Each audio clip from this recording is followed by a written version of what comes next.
What's going on, everybody? This is Brent0331. Appreciate everybody tuning in. This is live stream 42, and the topic of the hour is 9/11. It's been 21 years. I cannot freaking believe it. So we thought it'd be fitting to go around and discuss this, going back to that unbelievable day and just how things have transpired over the years, our personal thoughts, and what does the future hold. So we thought this would be a good conversation to talk about tonight. And with that being said, I'm going to go around and introduce the panel tonight. So first and foremost, I got Les with Pegasus Tests. Les has his own tactical training company called Polaris Tactics and Training Simulations Division. And he's also got his own logistics company. So he's a master of moving stuff from point A to point B. He's a Marine, served in the early 90s. He's a veteran of the Gulf War. And he's also the company commander of Bravo Company One Shepherd. So he's got his own YouTube channel called Pegasus Tests. Make sure you guys check that out. Les, thanks for jumping on tonight. Glad to be here, Brent. All right, next I got the good doc, Dr. Christopher Larson. He also has his own YouTube channel called Christopher Larson. Be sure to check him out. And Doc is just a wealth of knowledge, guys. He's an accomplished author. He's written many books on small unit tactics. He was in the Army in the early 80s, served in Korea. He was an NCO. He's also done some contracting work over in Iraq and other miscellaneous places, and just brings an excellent intellectual point of view to the conversation. So, Doc, thanks for jumping on tonight. Thanks for having me. All right, and our last member tonight is my good buddy Bruce at Camp Armament. Be sure to check him out. He has his own YouTube channel also. And Bruce is pretty much my right-hand man. He stars in many YouTube videos on my channel. You guys probably have seen him. But Bruce is kind of brings that civilian perspective to the chat that's badly needed. And Bruce was a former aircraft mechanic. He's also an armorer. He's done a lot of Cerakote work. You guys can see a lot of his work on his Instagram page, which is just phenomenal. But Bruce also has some civilian Second Amendment style training on his belt and always brings that just excellent civilian perspective. So, Bruce, thanks for jumping on tonight. Thank you, Brent. All right, guys. That is our panel tonight. So, unfortunately, we don't have Chad and we don't have John at UW Gear, but the four of us, we're going to kick this around. So, first and foremost, guys, I want to go around the horn.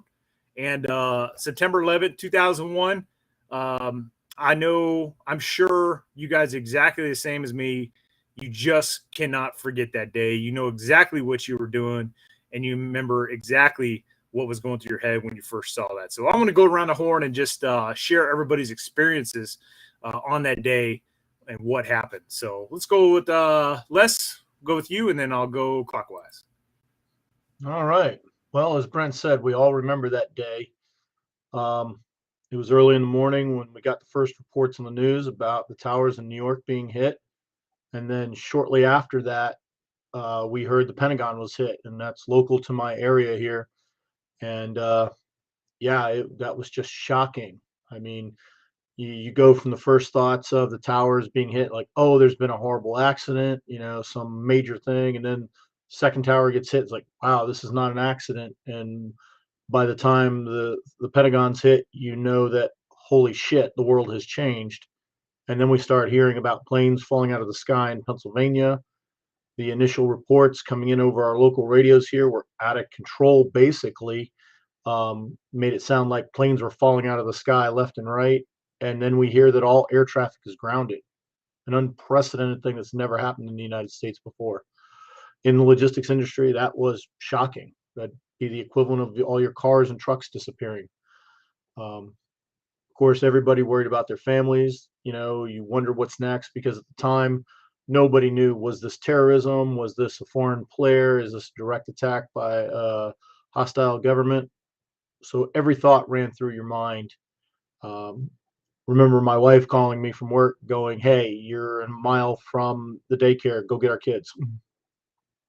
And didn't know what to do that much. I think, like everybody, probably stayed glued to the TV and the radio, listening for all the information. And I remember it taking most of the day to reach the point where we kind of understood exactly what had happened, that the Twin Towers had been hit, they had fallen, the Pentagon was hit, and that the Flight 93 had gone down in Pennsylvania. it's still hard to even comprehend 21 years later. And the world changed for all of us. I mean, the war on terror began, and it's kind of still going on, even though we've left Afghanistan. And yeah, it's still affecting us to this day.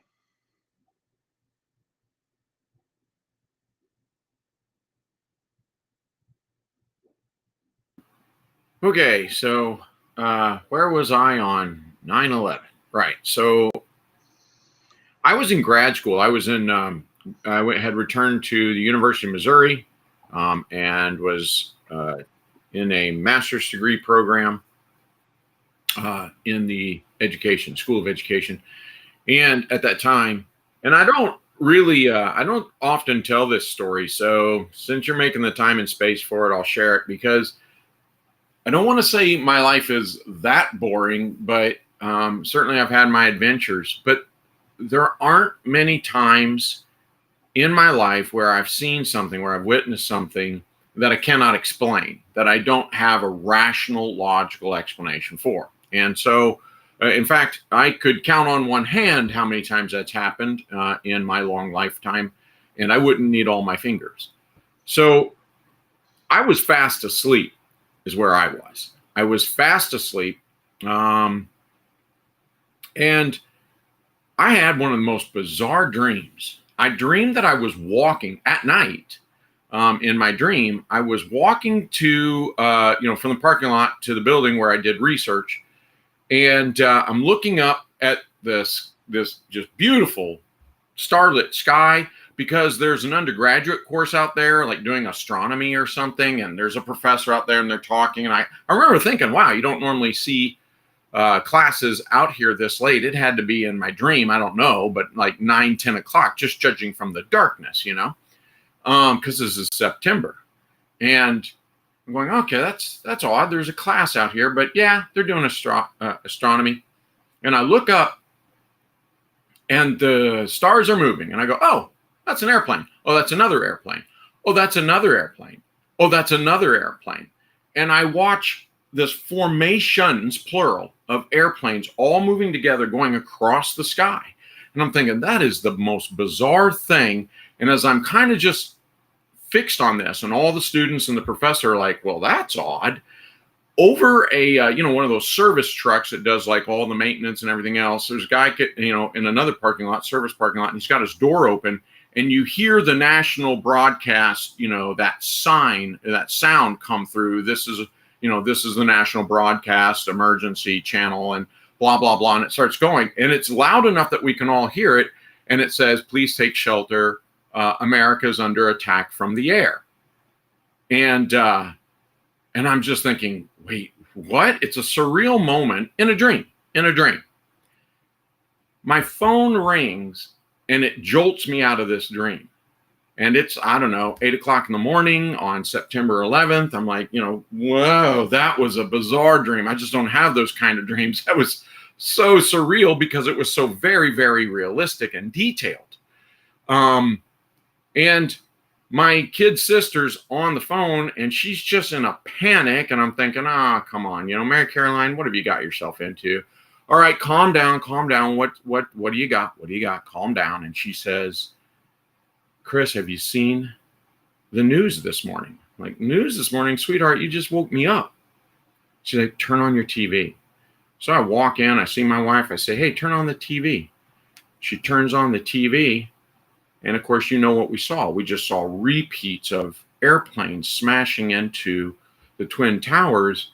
And the hair on the back of my neck stood up because all I could think of was, wow, America's under attack from the skies. And then I remember just being in shock. I think the whole nation was in shock for about 6 weeks. And classes weren't even being held.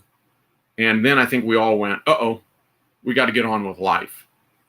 And so we tried to make do as quickly as we could. I thought I was going to rejoin.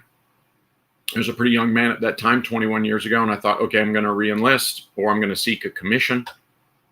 And my wife turned to me and she said one of the more intelligent things. She said, look, this war is going to be a flash in the pan and over in a minute, and you won't make it, or it's going to be a long one, and you better finish your education. And she turned out to be absolutely correct about that. But that moment did take me to Iraq as a military advisor to the Iraqi infantry battalions. And so, yeah, it changed my life. I thought I was done with the military and would never see it again. And that certainly wasn't the case. So, yeah, it's changed all of our lives.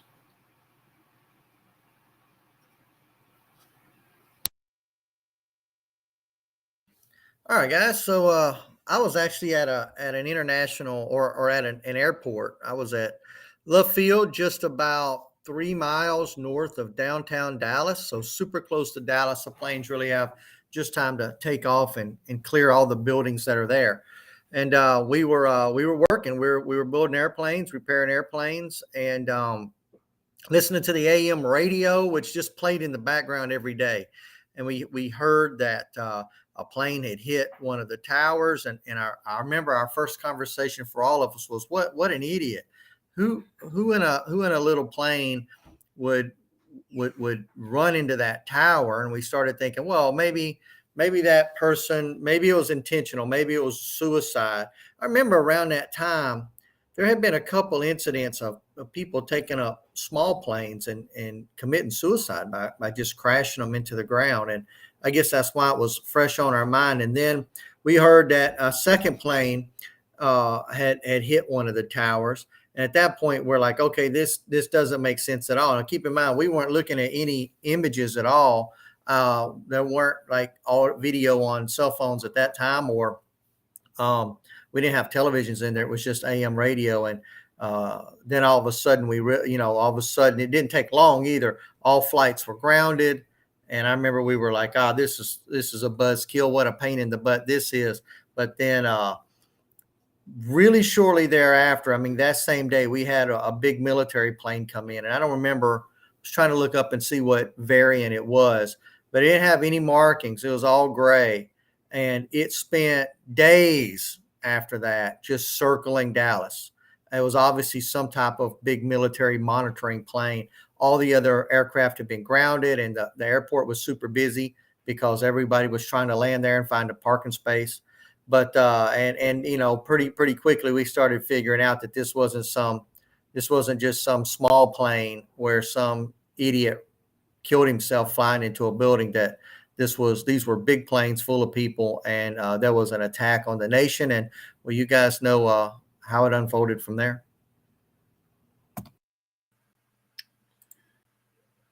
All right. So I remember this pretty vividly. I had woken up that morning. I was getting ready.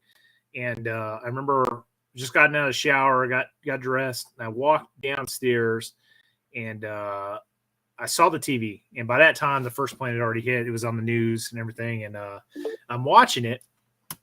And as I'm watching it, the second plane hits. And I remember the first thing in my head was, this must have been, some sort of suicidal person that flew their plane into the building and, committing suicide and whatnot. I was thinking like a small plane. But once I saw that second plane hit, obviously it's a large passenger airliner. Like, there was no question in my mind this was a terrorist attack. And I remember the USS Cole attack, I believe, happened just a year prior, was an extremist Muslim group. And might have been, I think it was actually Al Qaeda. And so I remember thinking in my head, like 100%, that this is a, Muslim terrorist attack, just like the USS Cole.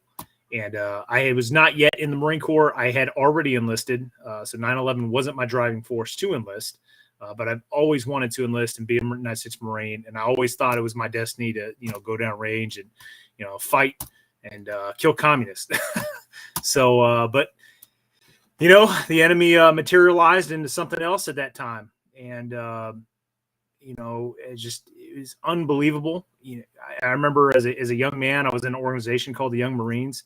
And there was a lot of former and active duty Marines that helped with that organization. And I remember one of them saying one time that, talking about December 7th and saying that, something like that would never happen again here in the United States because we learned our lesson, but that was absolutely wrong.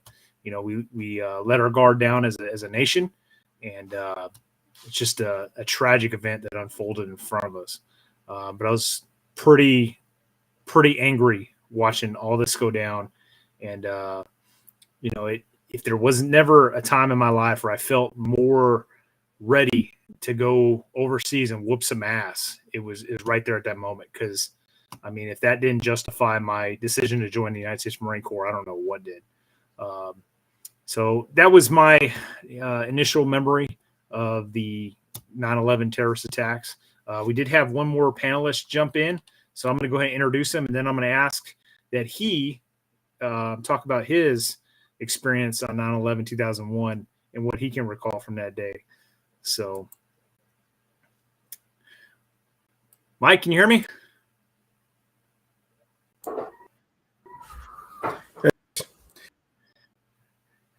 What's going on, Mike? Yeah. Hey, we're talking about. Can you hear me all right? Yeah, we got you, man. You hear me all right? Can you hear me all right? We got you. Can you hear me? Can you hear me? Oh, I can hear you. We might have some problem issues. Hey, talk about your 9/11 experience, man. If you're receiving us. Yeah, absolutely. So, I was what was it? Junior in college then. Actually, sophomore. I was sophomore in college, and that morning, September 11th, I actually got aroused out of my bed, sleeping in a little bit. My parents called me, and they just wanted to see you and if I was okay. They told me, "Hey, America's under attack. I just wanted to make sure you're okay." And I'm like, I got up to speed really fast, and I clicked on the news, and I'm watching, the first tower burning there for a bit. And I actually go over to a bunch of other guys. They were congregated in one dorm room, and we're all watching the TV together. And that second plane comes in and crashes into the tower. And it was just a very surreal experience. It was like, whoo, yeah, this is getting real. This is a real attack. It's going down right now. I'm watching it live. And it's attacking American soil, which is something that I never experienced in my lifetime. I think few Americans have. And it was just, first it was, then it's, okay, let's find out who these perpetrators are and let's get them. Let's take the whole might of the United States and go after them, make sure this never happens again, send the message that you don't mess with America.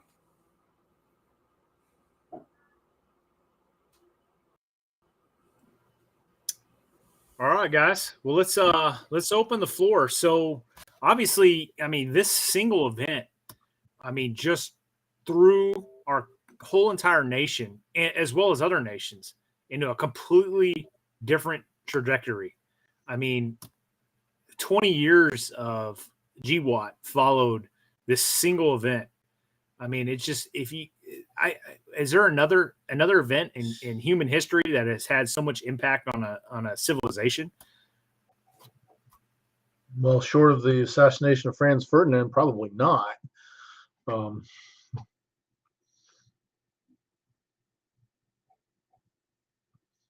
The effects of it are far-reaching, and they're not done with what's happening. Our grandchildren are going to be dealing with it. We went into Afghanistan. Now we've left Afghanistan. One could ask incredible questions, as we have on previous live streams. What did that do or not do? But the problem that we've created is Afghanistan will be a problem for us again in the future. So we've probably at best delayed the inevitable. We've probably delayed this happening again. However, I think the one thing that an enemy of the United States has learned through history, don't sink our ships. Now, don't blow up our buildings. There's a set of consequences that comes with that.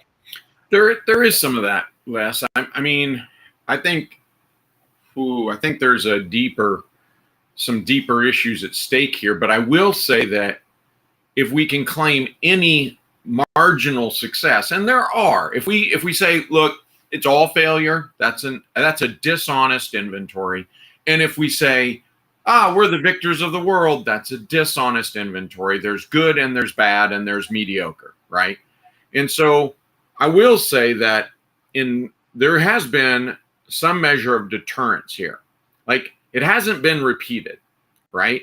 And we've caught multiple different actions, them trying to, multiple different cells. Other countries had to unfortunately experience it as well before they, sat up and took it seriously.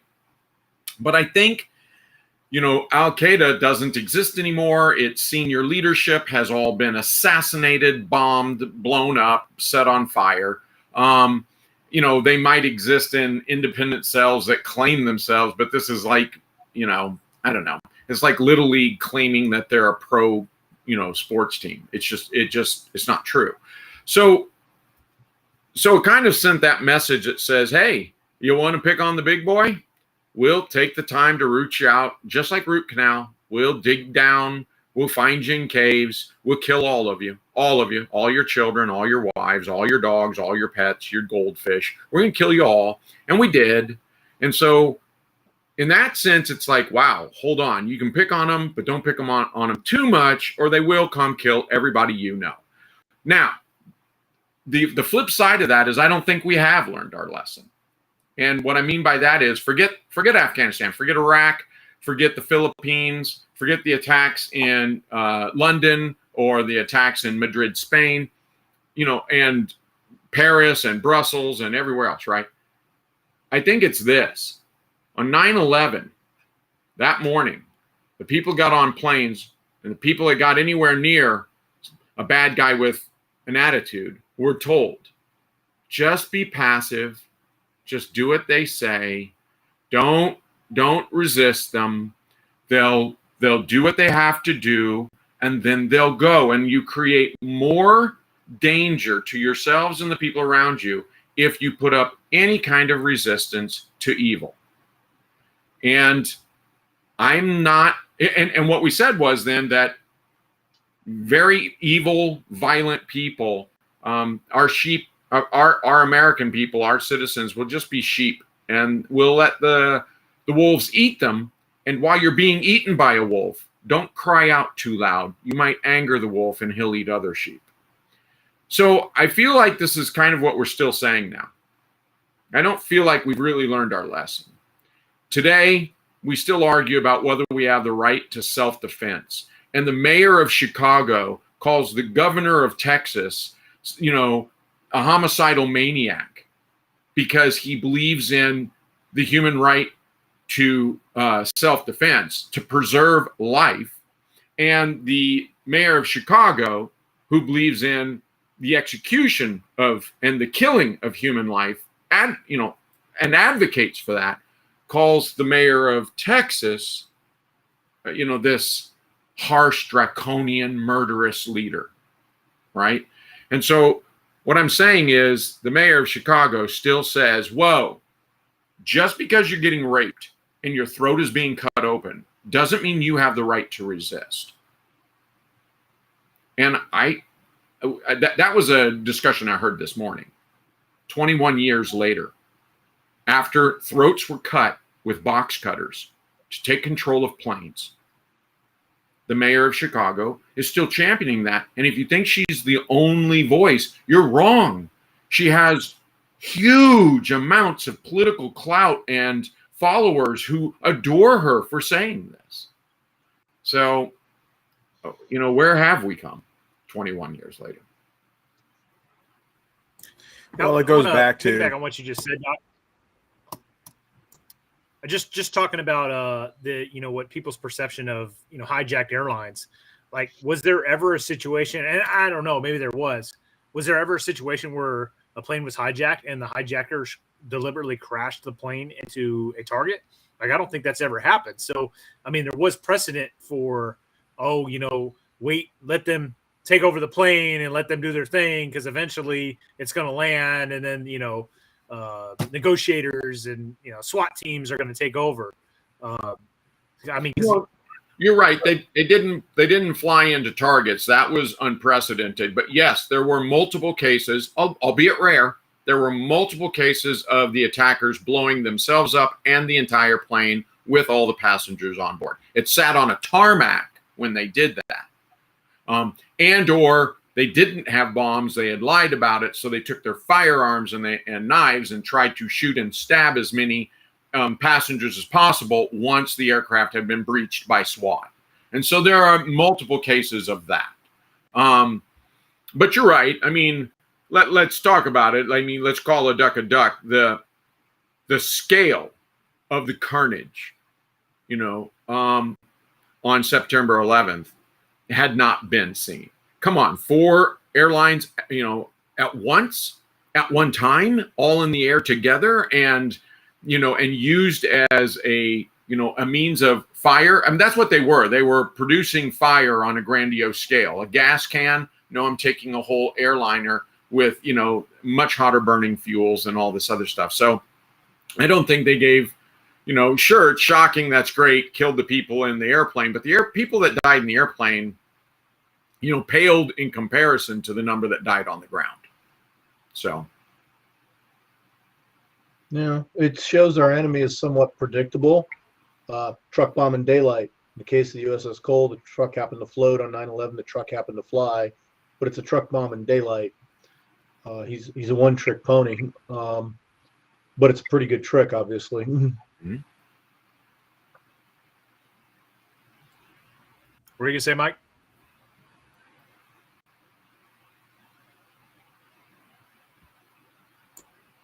I was just going to talk about, Chris was mentioning how one mayor in Texas has his opinions, another in Chicago has his, and I think this is what we're talking about here, and it's kind of like the fight for security, or are you wanting to be dependent on someone else to provide the security for you? And I think there's a large number of people that are like, hey, I can really do a better job spending my own life than having to rely on someone that has to travel. I don't know their level of experience in situations, etc. Versus guys that are a little bit more self-reliant that say, hey, I'm going to be my own first responder. I'm going to try to provide my own security. And oh, by the way, I'm going to have the fastest response time. So that's what it amounts to. No, I think that's exactly right. And you would think, okay, so let's take any of the school shootings in recent memory. I mean, like in the last 1, 2, 3 years, right? We don't even have to go 10 years ago. Every time they do it, you think we would say, wow, maybe, just maybe, emergency services and the government cannot protect us. Why are we still, that's what I'm saying. We haven't lost that morning of September 11th. We haven't lost the morning mentality. What I mean by that is September 11th proved that the government can't take care of us, that we're all susceptible, that a civilian janitor working in a building can be killed by a foreign terrorist from overseas. Like an act of war can kill and target civilians. That's specifically what they were doing. And I'm like, look, your government can't protect you.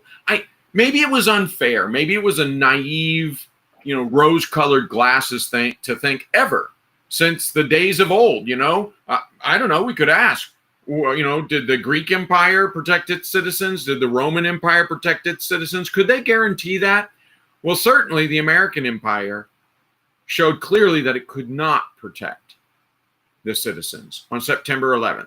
And so fast forward 20 years later, and you have yet another school shooting or mall shooting or restaurant shooting. And we go, oh, where was our government to protect us? They were in the same place they were on September 11th.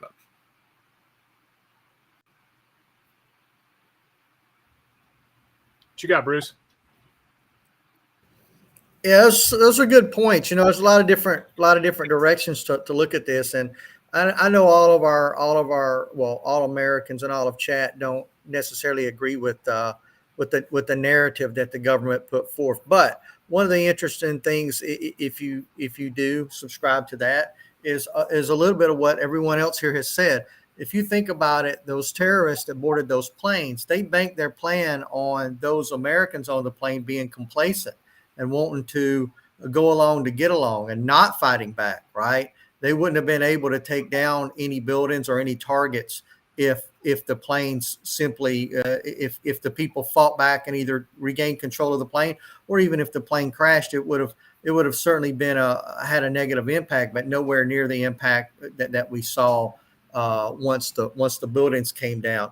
So that entire plan was based on the fact that Americans were weak, and Americans had been taught from the school age all the way up not to fight back and to allow a higher level of authority to deal with the situation.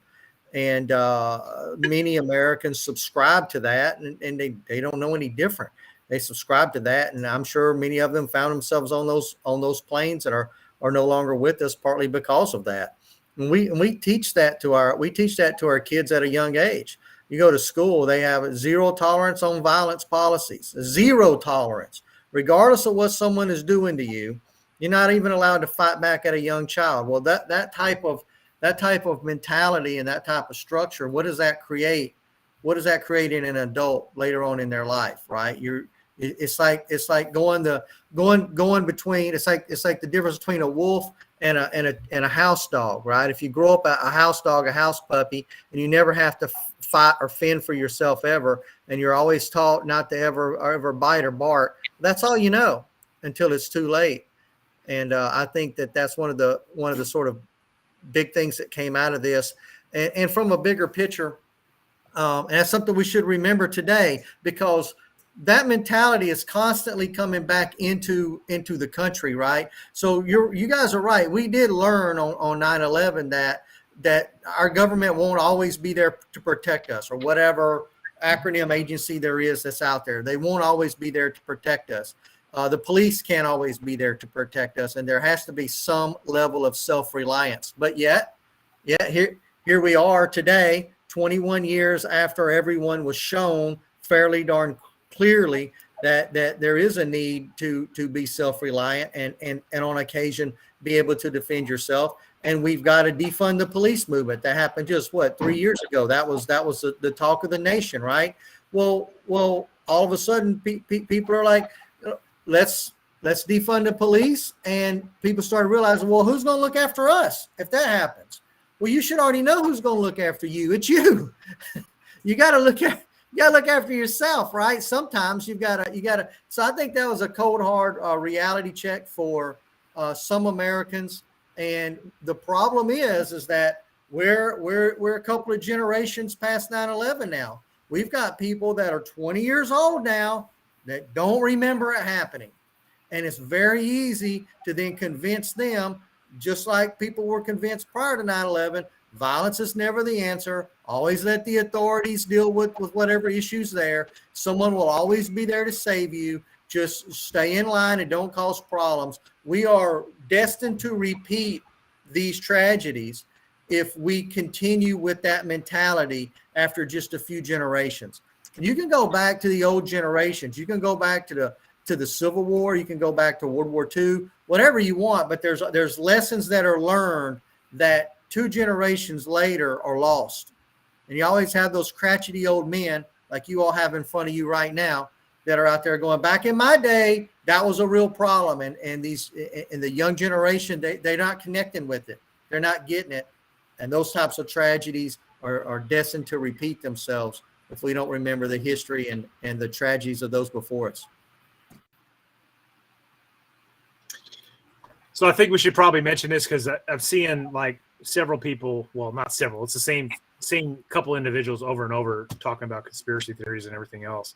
I liken this to the OJ murder, because there was just this overwhelming preponderance of the evidence on that OJ killed his wife, right?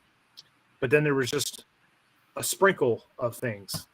You had a detective that was recorded saying the N-word at one point. So that because of that, it spawned this whole, oh, the police are racist and they framed OJ, right? So and that's what you have with 9/11. You have little sprinkles of certain things, news reports, reporters making errors and saying things at certain times. And it's like, oh my God, it's a government conspiracy. Guys, the government can fuck up a wet dream. Like, if you've ever worked for the government and seen the government, I have 20 years of government experience. I know Doc's got more than that. Les has worked with the government and, served in the military. Like, they're awful. and they orchestrated this massive event that we all saw live. Oh my God, guys, all the family lives. We lost almost 3,000 Americans in 9/11. 3,000. Okay. Families were affected. First of all, people, when it comes to government, never assume conspiracy when incompetence is a perfectly logical answer. First rule, and you will find that covers 99.99999% of everything. Yeah. Second Okay. of all, think about it conspiracy. We want to talk a little back to TWA 800. Everybody said the Navy shot it down. It's like, okay, the smallest Navy ship that could fire a missile big enough to take a 747 down has 300 people in it. You're going to get 300 guys on a ship to shut up? Really? And if there's... Okay, real quick, I gotta highlight this comment. So this guy, Deep State Dagger, he says the government can't, but a bunch of sandal durkas could. Really? How hard was it? They trained in Afghanistan. There's records of them going to, titty bars and all this other crap. And they got on a plane and took it over with box cutter knives. They murdered the pilots. They murdered a stewardess. They got their pilot's license. Like, how is that hard? It's not a hard thing to do, considering how lax security was back then. Hey, wait. You know who created this cell phone? Here's a hint. It wasn't the government. It was a bunch of Durkas, okay? A bunch of common citizens. Citizens always outperform the government. Always.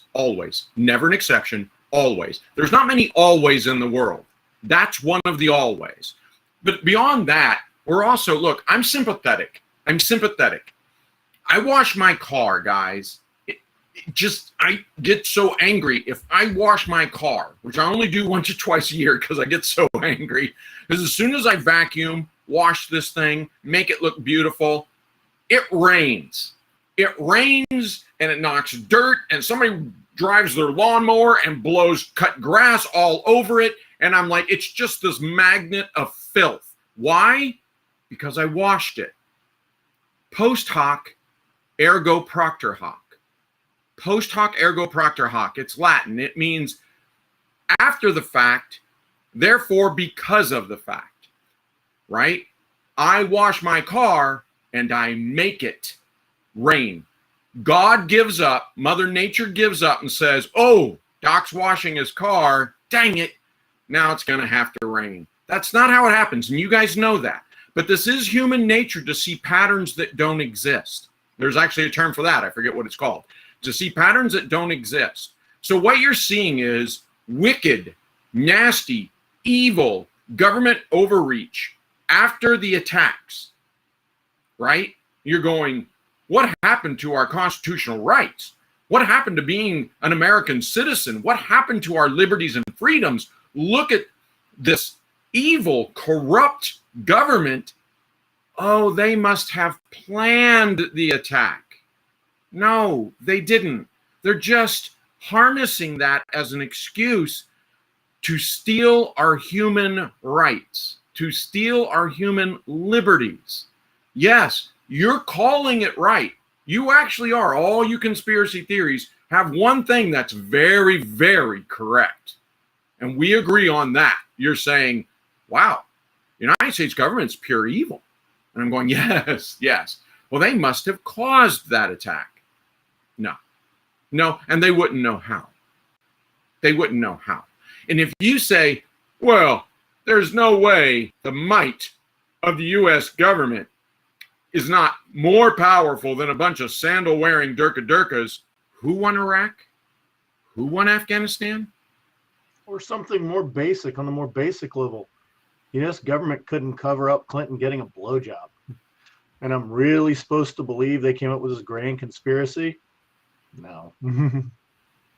Yeah, not only did they come up with this grand conspiracy, but they were able to keep it under wraps for now 21 years. Oh and yeah, stick no with the shit. narrative. You know.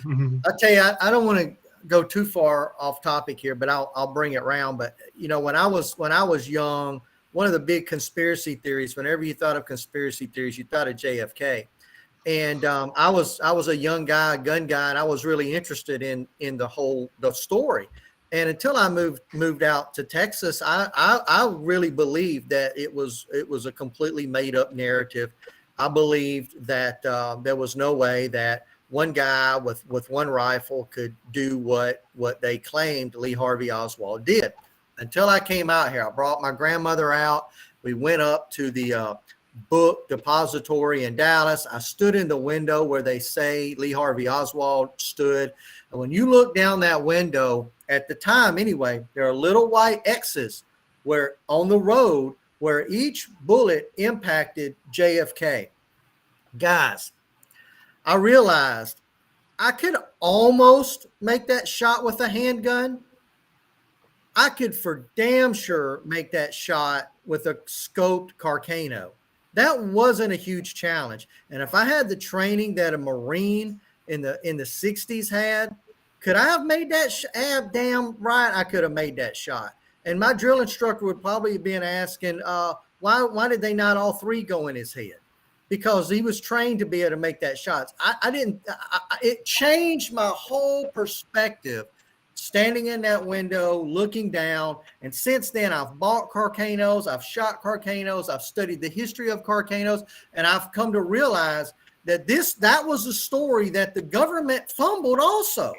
They came out with information on that was based on wrong data. And when they went back to try to correct it, all the people went, wait a minute, why are you changing your story? Must be a conspiracy. You must be hiding something. And rightfully so. For everybody out there that is a conspiracy theorist and questioning things that the government's doing and the motives, good for you. You should that. You should be that. You're a good American. We need that. Keep questioning it, right? But also keep your mind open that, again, it could be just pure government incompetence and government mistakes, because the government is made up of just people.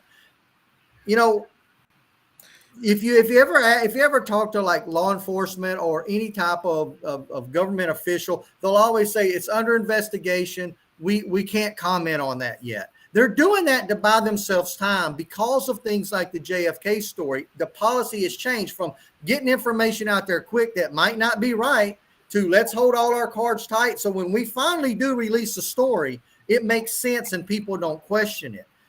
That's what came of these old stories. Guys, look at the Chinese virus, right? Think about this. Do we really feel the government's competent of rolling out policies that impact an entire country and impact the world and not making mistakes? They haven't learned nothing. They're terrible at it, right? So, so all my point is that could the same things be true for 9/11? And I'm willing to accept that they probably are. This is just me personally. I'm always interested in looking at new information and new things that people have.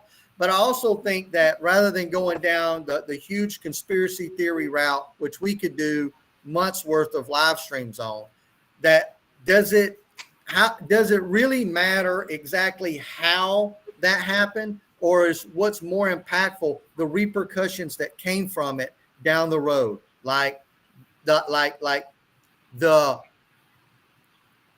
moving in and occupation of Afghanistan, of Iraq, the sanctioning of countries, the deaths of tens of thousands of people, the deaths of anyone who ever reared their head and said that they were a terrorist and they were anti-American, going in and forcing our culture onto a country of people that didn't want it, putting women in pants and uncovering their faces and letting their hair down, sending girls to school. These are all the things, if you look at it from the other side, that got forced onto that country who didn't want it, that's against their religion, because a few hijackers took down a couple of planes and killed a few thousand Americans in a country that they couldn't probably even find on a map.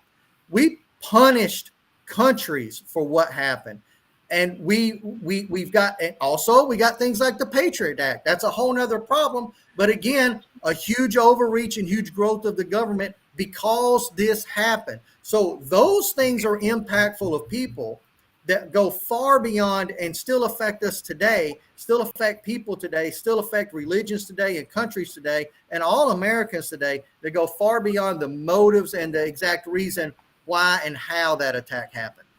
Hey, can I jump on there? There's a pont. I mean, you said a lot of good things there, Bruce, but one I want to kind of fall on is we're talking about how it's changed. The world has changed from September 10th.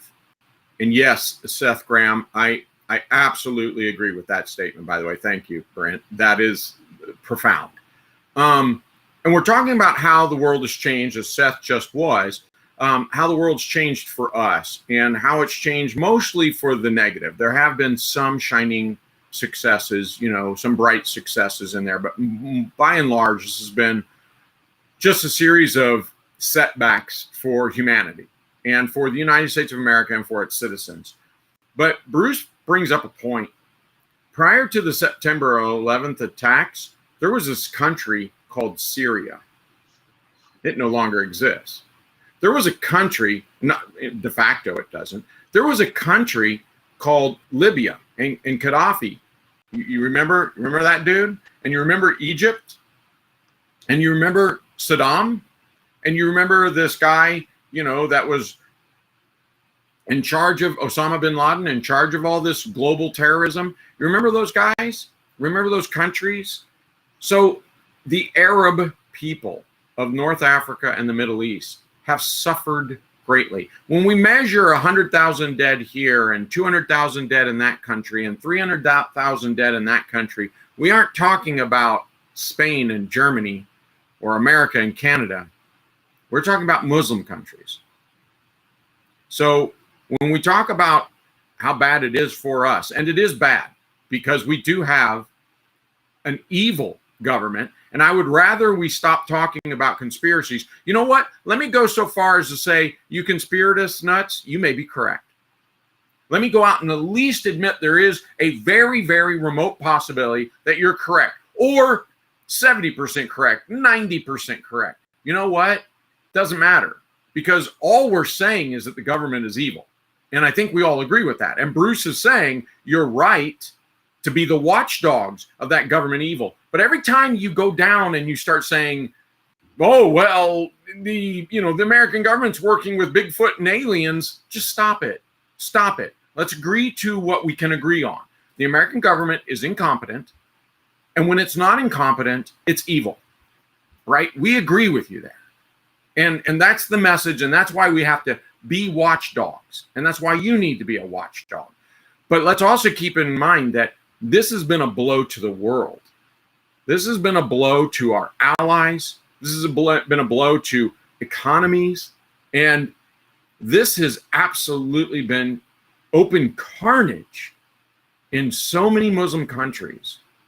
And, they've suffered greatly. Like I said, we started talking, I think, in the beginning, and we said, man, tell you what, I guess everybody learned you can pick on, a superpower so long before the superpower says, we're taking our gloves off. We're just going to kill a bunch of you. And we're going to force you to kill each other.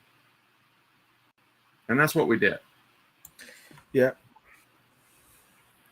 I will say this, though. Whenever you have a world-changing event like 9/11 happened, the whole clean it up, let's do our thing, let's get moving, I don't think it's the right answer. I think the right answer is let's treat this as a high-profile crime scene, and let's get all the information. Let's shine a huge, massive spotlight on this thing. So anything that people may doubt here and there can get clarified, and people aren't talking about this 20 years later.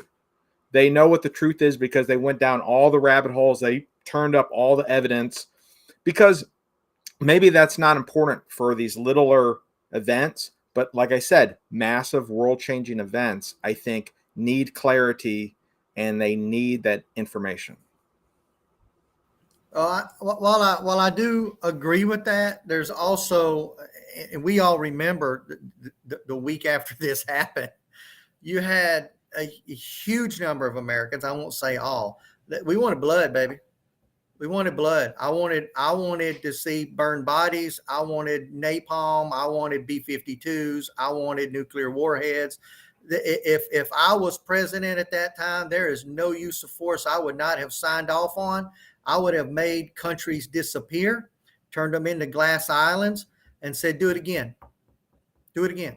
I was pissed off. And I would say on the 12th of September, the only thing George Bush couldn't ask for was a draft. He could have nuclear warfare. He couldn't have a draft. That's the only thing he wouldn't have gotten. Yeah, and he didn't need one. If you think about it, how many? You want to talk about one of the greatest recruitment occurrences in the history of the United States, probably short of Pearl Harbor, and there are a lot of similarities here. But was the attack on 9/11? I mean, there were lines of young men standing outside of the recruiting offices, ready to go stomp a mud hole in somebody's ass. There was no shortage of troops. And that's for sure.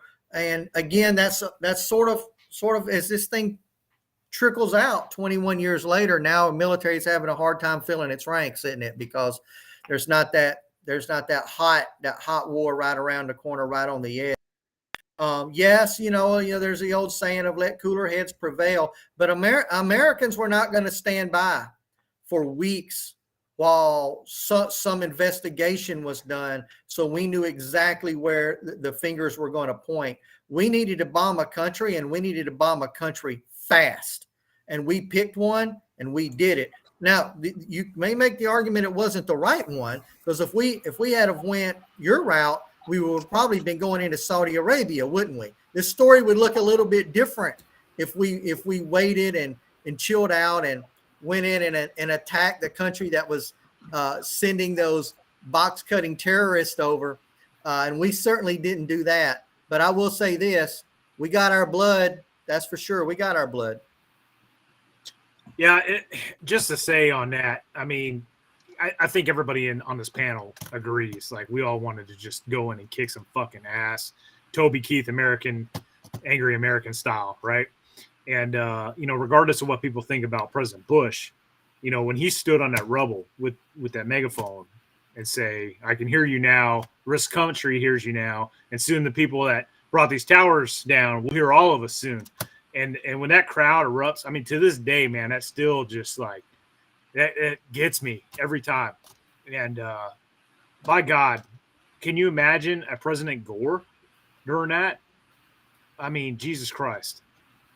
So No, there wouldn't have been a global war on terror.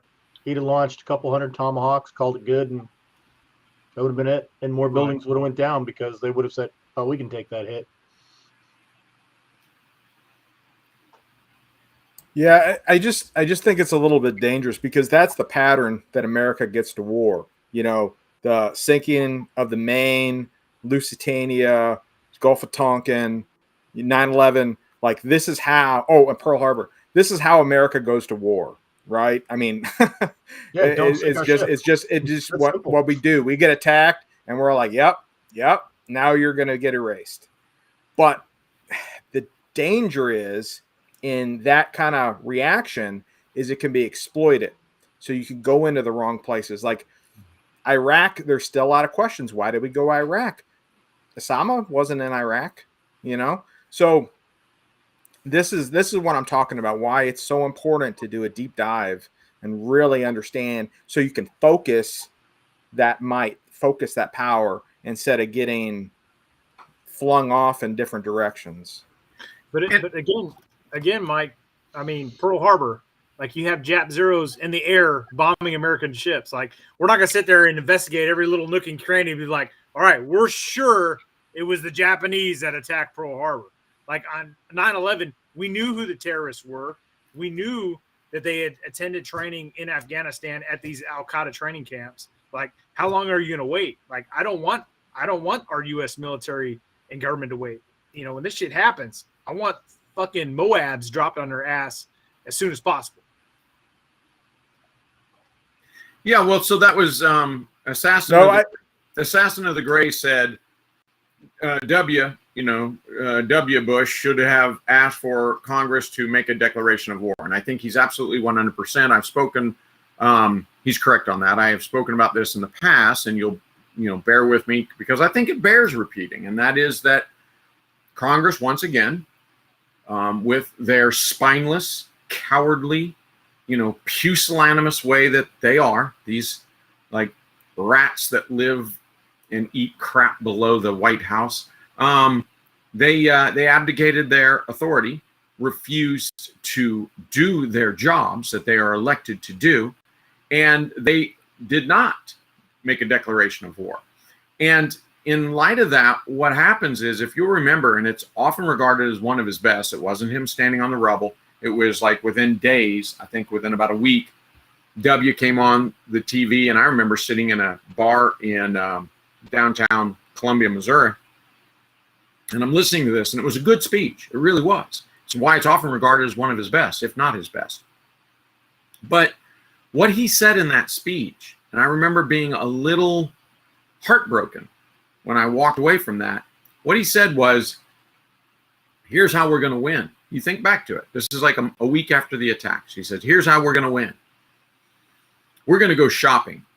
We're going to buy bigger gas guzzling cars. We're going to buy, computers and big screens, and we're going to show them that they haven't disrupted our life when in fact they had disrupted our lives. And we're going to do that. And don't you worry, because we got the strongest military. Here's what he said. Don't you worry, because the military that we have and their families will suffer this, and they will suffer the sadness and the burden of this alone, quietly. And it will not be shared by the American people. And it will not be shared by our allies. It will be suffered by military families alone, because they were dumb enough, suckers enough to volunteer, because they were patriotic. What dumbasses. And so I walked away from that heartbroken. Even though everybody goes, wow, what a great speech. I walked away from that heartbroken. What I would have rather heard was this, something akin to this. We're at war, and we're not going to be in peacetime until we're done. War takes 60 years, but we can win the war in 20 if we're smart. The TV, the computer, the car, the refrigerator you have now will be the same products that you have when we declare victory. We will not do trade with any of our partners unless we're making military goods. That will be the only trade. They'll starve to death before we help any of our partners, unless they're going to join us in this fight. And then we should have systematically identified who our bad guys were. I don't care. Clowns. Clowns with a funny accent. I don't care who it is. I mean, I do care, but I don't care. My point is, you go through an exhaustive analysis. You say, these are our bad guys. Okay, let's go murder every one of them and all of their children and grandchildren. We'll murder them all. And then we'll declare victory under these conditions. And after that, any country we've invaded, we're going to help rebuild for another 40 years. If that is what he had said, hey, every able-bodied man, get your ass down to, because we have a 2 million man army at that point, or military, 2 million military. What I wanted to hear him say is, God bless all the Vietnam veterans. Saying, yep, I agree, because that's what they did to them, and we see the flaw there.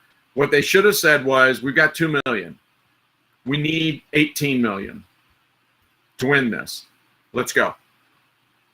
That's what I wanted to hear from Bush. We need 18 million. Keep your car. Take care of your computer, because you're not getting a new one. Let's go. And turned to all of our allies and said, stop sending us crap. If it isn't bullets and machine guns and flamethrowers, we don't want it. That's what we should have said. But we didn't. We didn't mobilize. And Congress goes, oh, yes. Money in my pocket, blood for the soldiers. Put them through the meat grinders, boys, because I'm getting payback. So, yeah. And I'm not disparaging. If you think for a moment I'm disparaging the warriors who served, you don't know me. So you're an idiot. But I do recognize that Congress used us.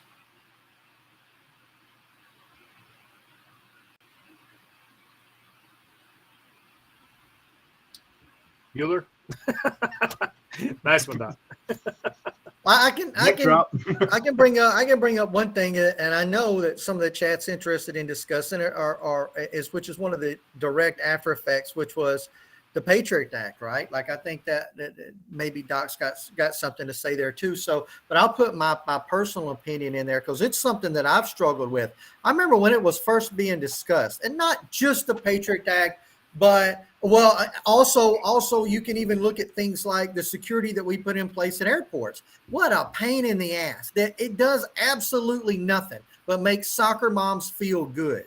Because I've worked at airports. I know how easy it is to do bad things at airports. It is an absolute joke. The TSA, absolute joke, completely incompetent, not accomplishing anything, but it makes the soccer moms feel good. But let me speak to that for a minute, because here's where I was torn. And on the Patriot Act too, it's that on the one hand, I remember when it first came out thinking this does not sound really good for Americans, being a Second Amendment guy. Like, I don't like my freedoms being jacked with. If I could trust the government to do the right thing, to be moral characters, and to never abuse the trust that I put in them with something like the Patriot Act, if they promised, guaranteed, and went through of only using those forms of monitoring and pressure on foreign adversaries, I got no problem with it. And I'll take it a step further. When you go to start putting people down at Gitmo, and you got the dude that comes out in the leather apron with the pliers and the blowtorch, I'm okay with that too.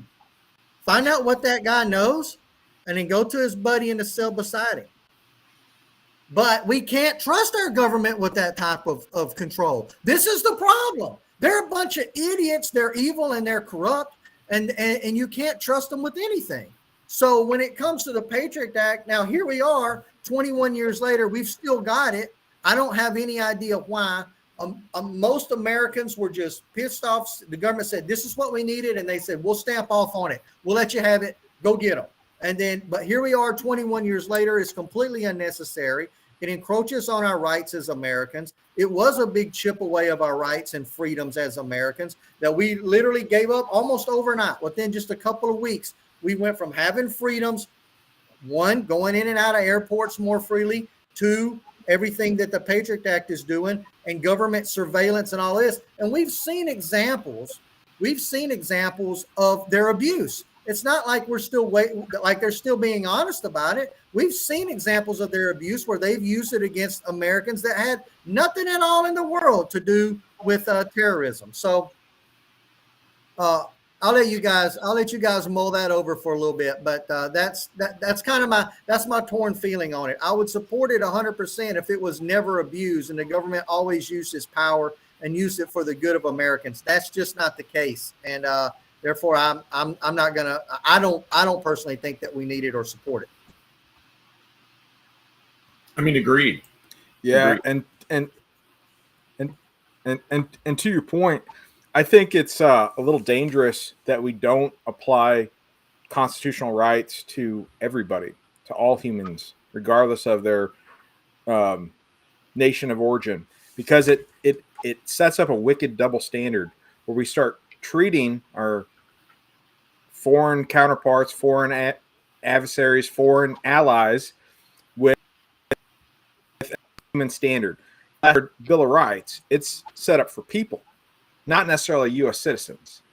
So when you have this double standard applied to people in other countries, then it's very easy because you already have a large body of the government trained to treat people a certain way. It's just plug and play at that point to start doing the same to Americans.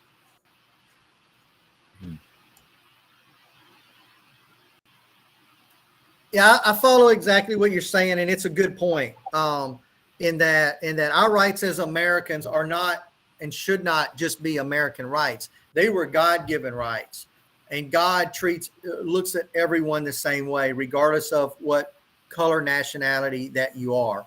And the idea is that, but we don't really, we sort of straddle a fence on that, don't we?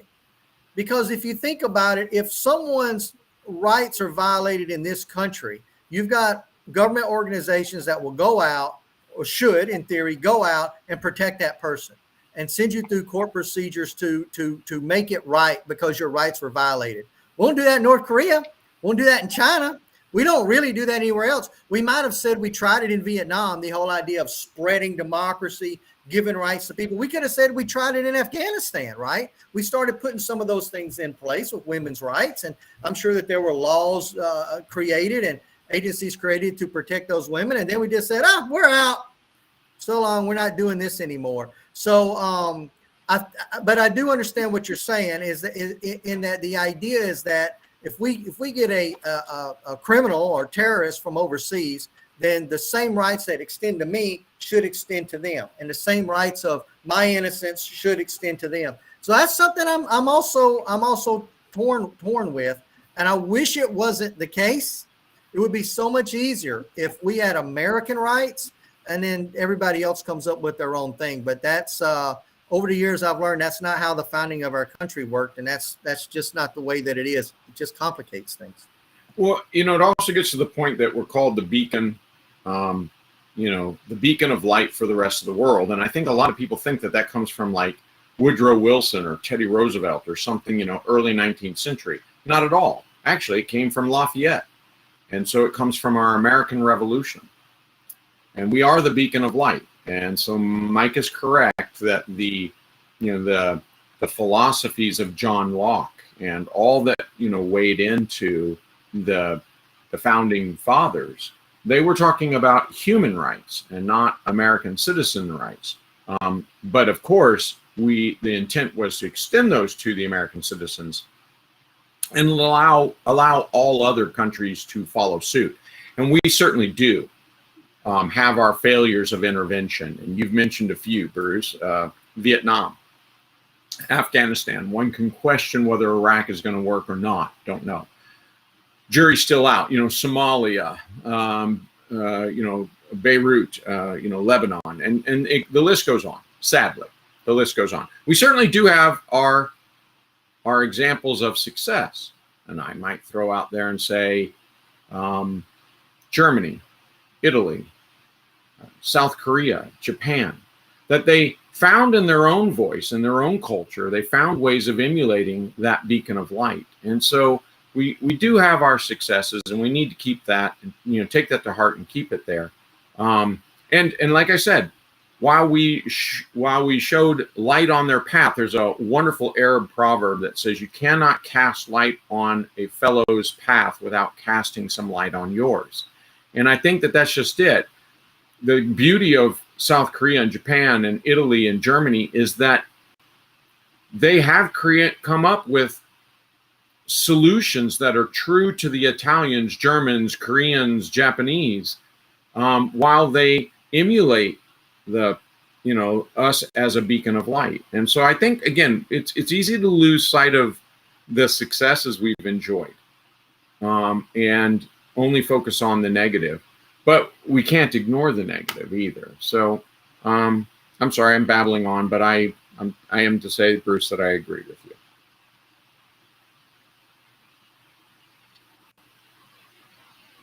I had a point, but the little porn bot popped up, and I went to block him. Now I forgot what I was going to say. Wait, sex robots? Sex robots are here? Well, yes, but no. Don't click on that one, guys. Dang it. Dang it. Yeah, I can't forget what I was going to bring up, but I do want to go back because something popped up while Bruce was talking long ago about the Oswald shooting position. Yeah, same exact experience. I started watching all these documentaries about the Oswald JFK assassination, and I got super involved, super hooked, and I kind of started going down the conspiracy theory rabbit hole. And then I went there, and I stood in the window just like Bruce, and I looked at that shot, and I'm like, are you kidding me? This is the miracle. This is ridiculous. This is like 100 freaking yards. Targets moving straight in front of you in a straight line. Like, that is almost the easiest shot any infantry marine could pull off in a heartbeat. And imagine a scoped rifle. That head must have looked like a basketball in it. Right. And then just like what Bruce said, they're talking about the Carcano. Oh, the Carcano is a $100 rifle or $30 rifle in a magazine or whatever. Guys, that was a military grade rifle for the Italian army. He was used. in World War II and World War I, right? So, I mean, it was not a cheap rifle per se, easy shot. So it's like you see these conspiracy theories, and again, just like I was talking about the OJ thing, you have these little minute droplets of information, right? And then people run with that, and they disregard all the overwhelming preponderance of evidence to fit their narrative. And so I say, what is the more likely situation, right? That the government is super incompetent, and those of us that work in the government know this, and they dropped the ball when it came to finding a bunch of Islamic extremist hijackers coming into the country who were leaving trails behind them as to their operations. And they dropped the ball in being able to detect those guys. And they carried out these devastating attacks. Or this big elaborate conspiracy theory that the U.S. government did it in conjunction or collusion with other foreign entities and have been able to keep their mouth shut for 21 years, and nobody's ever came forward. And they allowed 3,000 Americans to die just so that U.S. contractors could fucking sell weapons for a 20-year G1. I don't know. Whatever the case may be. Come on, give me a fucking break. I'm just saying, just like we know a lot of people in Congress have prepackaged gun control bills ready to go. As soon as there's this massive school shooting, they're like, oh, here's gun control time. Boom.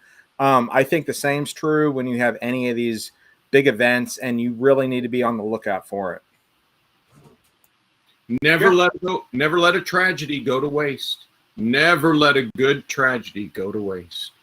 Right. So much money. And I think, Doc, and just like that, I think a lot of these people look at all the stuff, the overreach that the government did as a reaction to 9/11, and they use that to justify their conspiracy theories. So I think we're all in agreement that there was definitely a government overreach after 9/11. Yeah. 100%. Yeah. So here's one of the things about conspiracy theories that get me. And I'm not saying, okay, I'll just say it. So, okay. The bombing of the Maine conspiracy theory actually turned out to be an accident. But anyway, the bombing of the USS Maine, sinking of Lusitania, you know what I'm saying? Anyway, it was, Pearl Harbor, conspiracy theory. Gulf of Tonkin, conspiracy theory. Twin Towers, conspiracy theory. Shooting of JFK, conspiracy theory. Landing on the moon. Wait a minute. Wait, that's a conspiracy? Yeah, we definitely didn't do that, because while the government can do all these other fantastical things, they couldn't possibly land on the moon. I'm like, wait, hold on. Let's be consistent here. I'm just asking for consistency. Like, yeah, no, wait, hold on. So they're like, nope, the government didn't land on the moon. I'm like, well, crap. And so I believe the government did, I believe we did land on the moon. Let me just put that out there. Okay. I believe we did land on the moon. But I also believe that NASA is kind of a think tank that knows better than to use government personnel. You know what I'm saying? I'm like, no, they contract because, contractors really know what they're doing. But it's just that's a fun thing for me. I'm like, hold on. The government did all of these super, super, super capable things and then hid them. And they're just like these evil Darth Vader masterminds that can't get to their own moon base. I'm like, no, come on. They got to. Am I wrong here? Am I alone on this one? You guys are all just looking at me like I sprouted ears. Okay. Well, I don't know. They never seem to find I really Nazis think on the moon, so. Yeah, I mean, I really think that in the conspiracy realm, there is a lot of truth in there. Like if you saw with the whole China virus, right? It was the running joke was, oh, if it's conspiracy theory, just wait 6 months and then it's fact, right? So I do think there is like some level of misinformation, disinformation, but there's definitely a lot of disinformation out there as well that guys can go down the wrong rabbit hole too, as kind of like a smokescreen of, all the bad things because there's bad things that happen, good things that happen, and there's smokescreen. you know. Yeah, I got And a the smoke screen comes by just randos. It's difficult. You know, I got a buddy that he follows Alex Jones, and I gave up on Alex Jones a long time ago. But those of you that know or don't know, he's a big conspiracy theorist, and I do think he does a bit of a service to the nation because he kind of puts a different spin on every story to any story and gives an alternative possible deal. But my buddy sent me this deal, and it was this little fish bowl, right? And it was full of like change, right? And it said, you know, a penny for every time Alex Jones has been right. But then the reply back was this picture of this warehouse with pallets of billions of dollars. And it said $1 for every time he's been wrong. But, you know, and that's the problem with all of these stories and anything that the government handles is that the government inevitably creates questions in people's minds. Correct answers aren't given. People aren't convinced, whether it's Pearl Harbor, whether it's Vietnam, 9/11, which we're talking about, Chinese virus, whatever. How and there's always a group of people that cling on to the outlier and go, whoa, we know they lied about this, therefore the whole thing must be bumped. And I've just found through life that that's not necessarily the case. It's like we probably all know this. I don't know. I'm going to liken it to this. The guy that tells great stories, but every now and then he gets a story wrong. Or Vietnam vet, for example. This guy served in Vietnam. You're asking him about his experiences, and he misspeaks about something. He says, no, I saw this, and then you know that didn't exist until 1974, until after Vietnam. But does that, for some reason, call into question his entire service? Look, people make mistakes, and our government's really good at it, really good at rolling out bad information and then not being able to handle it very well and clean it up because they have a hard time ever admitting that they were wrong about anything. Therefore, they spin off more and more stories. They create more and more distrust within the people. And if anything, guys, that's a good thing. It's a good thing. Think about what a problematic country we would be in if most Americans today trusted our government and everything that our government said. Think about the power we would have handed them over if that was the case. Yeah, good point. Ugh. Yeah. Yep. He says, Purple says, do I have a buzz? I had a buzz before I got here. I mean, it's refreshing. Yeah, I'm on my third beer personally, so. You guys really don't understand, but this whole panel, this whole stream is nothing but a big conspiracy to give us men an excuse to get away from the wives and drink. So you all are helping with that. We appreciate your help and your input, but this is just guys' night out. But we're not having to go take $100 worth of ones out of the bank. And it is a conspiracy because we have all conspired. All right, so we've discussed 9/11 pretty in depth. Let's fast forward to modern times, and let's talk about the legacy of 9/11 and how things have panned out. So, my personal opinion is, if I could go back in time, would I stop us from going into Afghanistan? Absolutely not. I think going into Afghanistan was absolutely the right thing to do. Now, the prosecution of that war and how it was carried out, absolutely bungled and dropped the ball on that 100%. And that's what I have a problem with. And I think that's something that needs to be addressed. Has there been any investigation on what went wrong?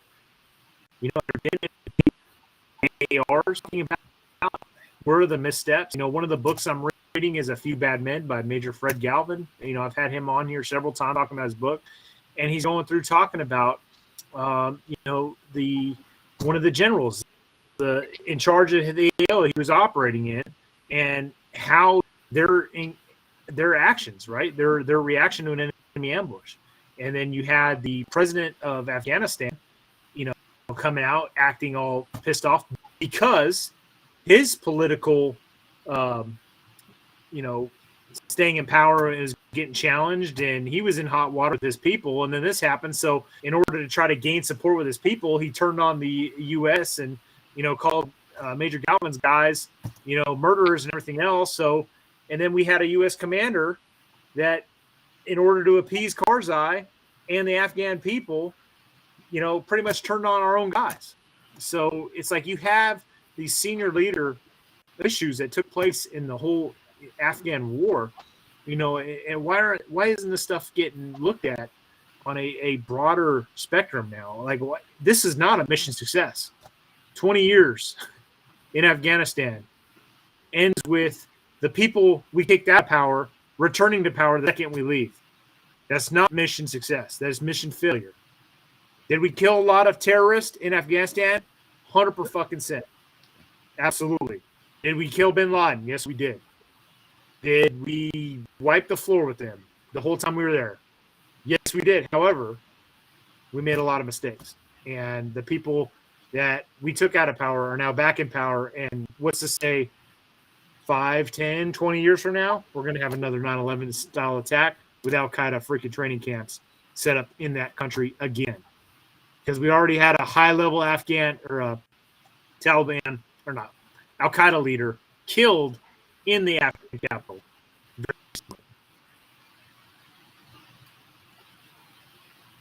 Yeah.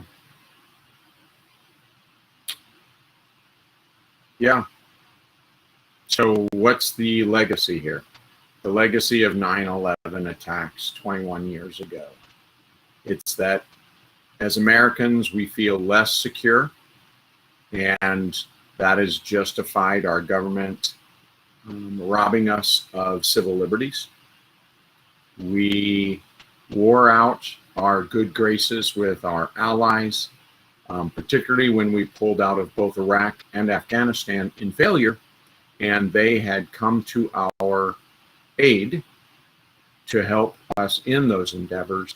They lost their own sons.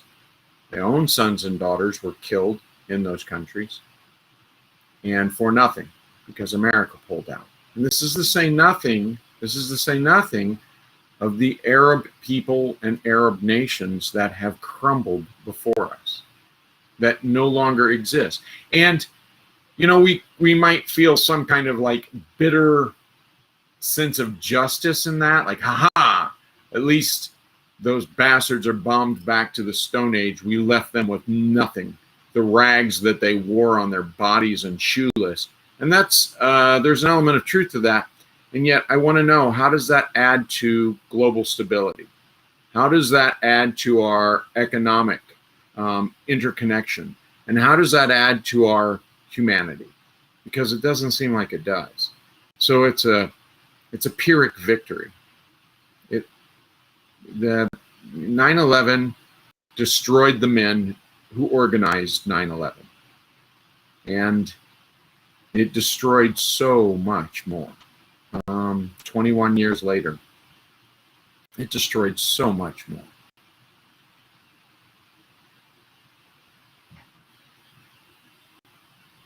Well, I think one of the things that it's destroyed, and Doc, you touched on this, and we talked about it with things like the Patriot Act, but Americans' individual freedoms, is that when you've been 21 years behind the curtain of programs like that going on, and we've seen this happen too, it's almost impossible to roll them back. New generations become accustomed to those rights being taken away because they don't know what it was like to ever have them. And then you end up with old farts like us talking about the good old days when we used to have more freedoms. But the generations, the new generations, they don't even understand what we're talking about. They don't get it because they were taken away before their time. And the farther that time goes along, the farther away we get from those rights we had. And I'm sure if we were sitting around with a bunch of Civil War veterans tonight, they could talk to us. They'd be like, you guys thought you had rights. Let me tell you about things we could do when I was a boy. And we could probably go back to the formation of the country, looking at how the government has slowly over a long period of time eroded those rights. And I've always thought this was a blueprint for any government. Governments, they want power. That power corrupts inevitably, right? Like you never have a how many times have we in just in our lifetime seen a president that said, I won't ever do this, and then once the power is put in his hand, once the crown is on his head, he goes right ahead and does it. But I think that one of the things with governments just throughout history is that the goal of a government internally is to increase their power, take rights away from the people, and subjugate the people, but not to do it too quickly. Because if you do it too quickly, you get revolution and you get your head cut off. So you don't want to be that. You don't want to be that leader. You don't want to be that country. You do it slowly over a long period of time, and people, you're always pushing the envelope right up to the edge, right up to the edge, right up to the edge. And I've seen a bunch of our chat kind of mention that, kind of talk about slow government encroachment and how we can't trust. Yeah, that's always the plan. And and they only do that through a system of evolution. They probably right in the very beginning of time just went out taking people's rights away and the people revolted. It didn't work out well. And they've learned over time that this is the plan that works. You do it slowly, a long period of time. You slowly erode people's rights and never let a good crisis go to waste. As someone already said, as soon as there's a chance for a terrorist attack, an attack on the nation, a virus showing up in your country, power grab. Take as much as you can and hold on to it as long as you can, because the longer you hold on to it, the better chance you've got of it becoming the norm and never having to give it back up. Yeah, one thing about that, the slow roll of your rights lost. A lot of people think it's a linear curve, but it's actually more asymptote. So it's a little bit, whole bunch. Then it's gone like that. Yeah. So, like I was talking to my dad a while back, and he was telling me a story how when he was 13 years old, he would get in his dad's truck, drive into town, buy dynamite, and go back home to the farm and blow the stumps out of the field. It's a totally different world than what I grew up in. And that was only, maybe 60, 70 years ago.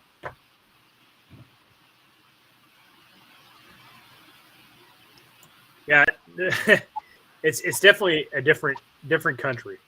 And there's no question that, the GWAT has changed a lot of things for a lot of people. And we have generations of Americans that have grown up that, don't know what it was like before September 11th.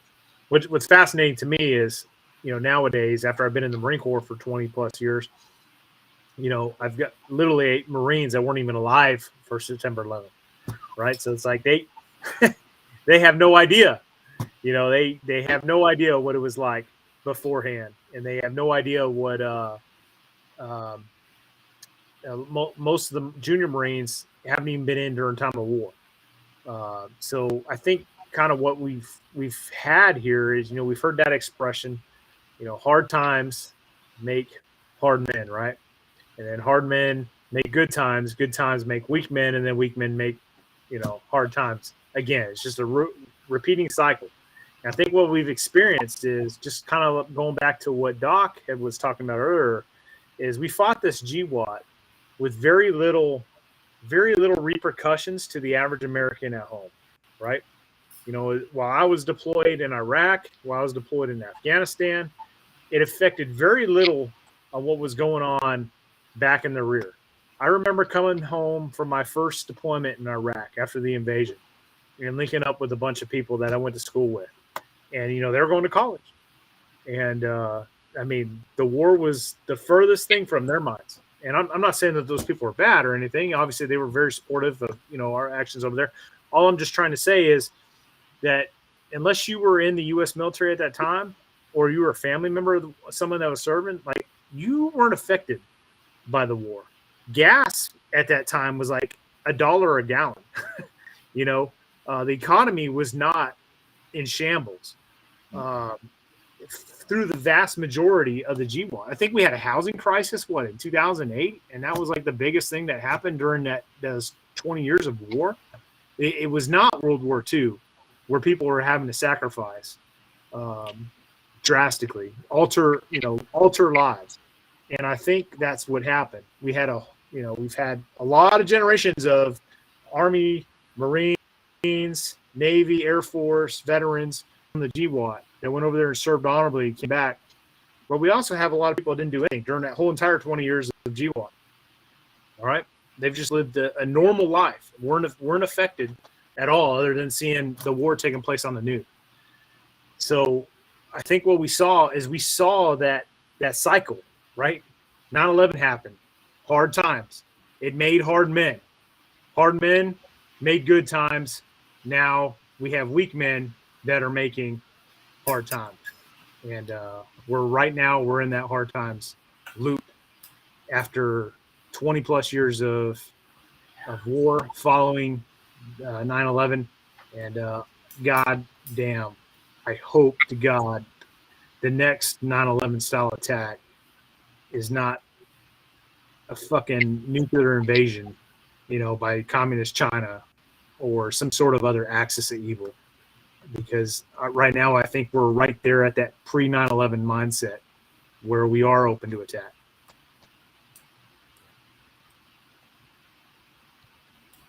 And that's the legacy.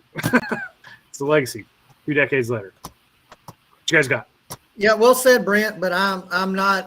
I guess I'm hopeful like you. But you know what they say: you can hope in one hand, poop in the other, and see which fills up first. I got a feeling that as we've discussed tonight, that I don't have a lot of confidence in Americans. I have no confidence in our government, and I see this cycle repeating itself. Not exactly. It won't be in the same way. It never is, but in a similar light at some point in the future. And your kids and my kids are unfortunately going to have to deal with it. We never seem to have the war to end all wars. We never seem to send the message out to other countries, leave us the hell alone, or at least other individuals. It'll work for a while. They'll remember that sting for a while, but new generations will come by, and they'll want to test the biggest boy on the block, and they'll make their move, and we'll be here again, unfortunately. And let me just say, like what I just said, I have full faith and confidence in the U.S. military. I think the young warfighters that are serving in the Marine Corps and the Army are ready and hungry, and God forbid if that event does take place, the next generation of warfighters is ready to go down range and hook and jab with the enemy. However, I think we have a lot of civilian populace that are so comfortable with their everyday easy lifestyles that now we have so much focus on all this little minuscule BS, right? And that's why we had the 2020 riots. We have people that are calling America this big bastion of racism when we have people from all over the world flocking to come here. Our borders are unsecure, and we have people flooding over because they're trying to come to this great country of ours, and for good reason. I mean, if I was in those those other countries, I'd want to come to the United States too. But as long as we have these individuals pushing that America is this just evil empire, we're setting ourselves up for failure, and we're setting ourselves up for another 9/11 style attack, which may be worse next time. I want to say one more thing. We got a guy saying we can blame the Clintons for this and that. No, we can blame ourselves. We allow this. We allow this. We create this. We Americans. We could stop it at any point if we all got together and agreed to stop it. But we are too splintered. We're too focused on other shiny things going on. It doesn't seem like there's enough of us, and we allow it. We could accomplish anything we wanted to in this country. We could stop or create anything we want to in this country. All we have to do is stand up and simply say that we want to make it happen and go make it happen. But we don't do that. We don't actually do that. So we really have no one to blame but ourselves, past generations as well. You can go back as far as you want to go. But everything that's happened has been because we as a country, as people of a country, have allowed it to happen, have tolerated it. We can sit around the campfire and moan and groan about how bad the country is and how certain people did this, certain people did that. But we've allowed it. We can all look at one another and say, what did you do to stop it? What did you do to reverse it? We're all guilty of allowing it. Every one of us and every one of you that are in chat. It's just a cold, hard reality. But we tolerate it so that we can have the life that we have and drink the Evan Williams and have the internet and the girls and all the things that these guys have conquered through the years and a great life that we've all lived. We tolerate it. And I'm not saying these guys haven't sacrificed. Every one of them have. But on these topics, you know, we don't stand together and we don't go and address them. Patriot Act, for example, we end up capitulating and allowing the government to do those things. And it doesn't have to be that way, unfortunately. But I'll be the first to admit I have a level of responsibility in it because I'm here before you and not a news story on the 9 o'clock news. I've allowed it to happen too. Les, you look like I think it's interesting. Again, go ahead, Doc. Okay, man. Okay, so going back, reminiscing about the last 20 years with 9/11 and all that, you know, I know you guys both mentioned how divided we are as a nation. It's really curious because, you know, I was a child of the 80s. I saw the 90s. You know, 9/11 happens, the most unified this country's ever been. And granted, it was pretty darn unified in the 80s and 90s, super unified. And then 9/11 happened. Oh my gosh, everyone's super unified, right? Then over the past, 10 years, still pretty unified. But then it's almost like this, like a recent thing that we really started dividing. So like over this past 10 years or something that things actually started shaking out and we get splintering. And here's my little conspiracy theory. I'm going to say it was Occupy Wall Street, because when 2008 happened, you had a massive grassroots organization, people saying, hey, man, what's going on with this banker stuff? It's not good. And then my conspiracy theory is some of those guys like, oh, no, they got the target on us. Time to shake it up, shake that little jar up. And now you're disunified. I don't know. That's just what I'm going to spit out there, just because the timeline adds up. Well, it's not a bad theory, Mike, but at the same token, a lot of the disunity comes from people couldn't accept another point of view. You notice that when Barack Obama became president and you go, I don't think Barack Obama, your Iraq policy is a good policy. It's not a disagreement in policy. I disagree with Barack Obama. I must be a racist. That's what came about. That's where it started to go downtown, go down the tubes, in the fact that I don't agree with you, and we can't find the areas where we do have agreement, narrow down our disagreements, find a way to work it out where we're both happy. No, what? You disagree with me? You're racist. And it's like disagreeing with a policy in Iraq does not make me a racist. No, that's spot on, Les. That is spot on. I did not vote for Obama either time, just like I didn't vote for Trump either time. If you haven't figured it out, I always vote for the loser. But my point is, you're right. There was a fundamental change when Obama, and let me be clear that I didn't vote for Trump, but I thought he did some pretty cool things. Mostly I didn't like him and made sure I didn't vote for him. I did not care for Obama, but I thought he did some pretty cool things. Mostly I just made sure I didn't vote. Still, he did some pretty cool things. I remember one of the things he did, very first inauguration speech, he stood up and said, and I'll butcher his quote, but it was beautiful. He said, if a mutt like me can become elected president of the United States. When he referred to himself as a mutt like me, dude, he won me over. He won my heart. And I was like, son of a bitch, this guy gets it. We're all mutts. We're Americans. We're mutts. Mixed breeds. I was like, God, I like this guy. He's got some class. Now, he went on to do a lot of things I didn't like. Did a few things I did like. But it wasn't Obama. It was the polarization of America at that time. I'm not placing this blame on Obama at all. But you're right. Anybody who disagreed with Obama at that time was called a racist. You must be disagreeing with him because he's a black president. He was like, well, that's not even accurate. He's a mutt by his own admission. Like me, he's a mutt. And you're right. That's when identity, I think that was the window of opportunity. Again, not blaming Obama, not putting this at his feet. I'm not.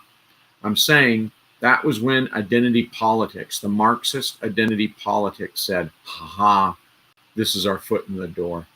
And yeah, that's when. I completely agree with you, Doc. You know, when Obama came to power, I made my worst political prediction ever. And I was very worried when he was starting to surge ahead before he got elected. It was like, because the guy practically was walking on water and stuff. And I was like really worried. What happens when people find out he's just a human being? You know, and I was totally wrong because I thought things would go down the tubes. No, when people found out he was just a man and didn't walk on water, they just got really adamant the emperor had clothes on when he didn't. And it's only, if anything, gotten worse. I mean, if you disagree with anybody, you're racist. If you disagree, oh, you're an anarchist. Oh, if you think January 6th was just a bad riot and mostly disorganized people being stupid and they deserve what they get. Oh my God, you support overthrowing the government. You know, it's just ridiculous, you know. And if you don't call everybody on January 6th a terrorist, oh, you're one of them. No, it was a riot. People were stupid and deserved to get, you know, in trouble for what they did. But what they did really wasn't that bad. Agreed. And so with identity, intersectional identity politics, and that really does find its footing under the Obama administration, and then just ratchets that up under the Trump administration. I think you're onto something there. And I agree with you. I don't blame Obama. I blame everybody around him. Oh yeah, literally everybody around him. And it's our nature as a people. You can look at our history all the way back. We swing wildly from one extreme to the other. So because you have Barack Obama, you naturally must get Donald Trump. It's the nature of ourselves. Yeah. And for the life of me, I don't understand how people in the political world just can't call a spade, right? So it's like, yeah, I never voted for Obama. Had nothing to do with race. But I will admit that I absolutely loved when he stuck Hellfire missiles up many terrorists' ass, right? Absolutely loved when he gave the green light for a SEAL sniper to put a fucking sniper round into a terrorist's head to save that captain from that merchant ship, right? I will congratulate and give the thumbs up on he gave the green light to go after freaking Osama, right? In Pakistan, a supposedly friendly country. That was a big freaking thing. Now, was he the one kicking in the door and putting around in Osama's face? Absolutely not. But he still, as the commander in chief, he gave the green light. So I will give him props in those regards. His social stuff, you know, coming out and, you know, interjecting himself in like the Trayvon Martin case and all that stuff. And there was the Cambridge professor that, you know, that stuff. Like he had no business whatsoever interjecting himself in that. What other predominantly white nation in the world has elected a black head of state? I don't think there's been any, right?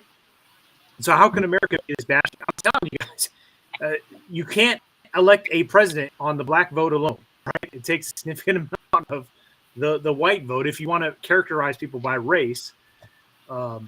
There's no other country in this world where that's happened.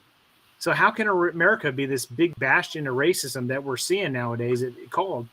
There's no other country in the world that's elected a predominantly white nation that's elected a black head of state. And here we did twice. Okay. And again, I didn't vote for him because he doesn't match my political beliefs.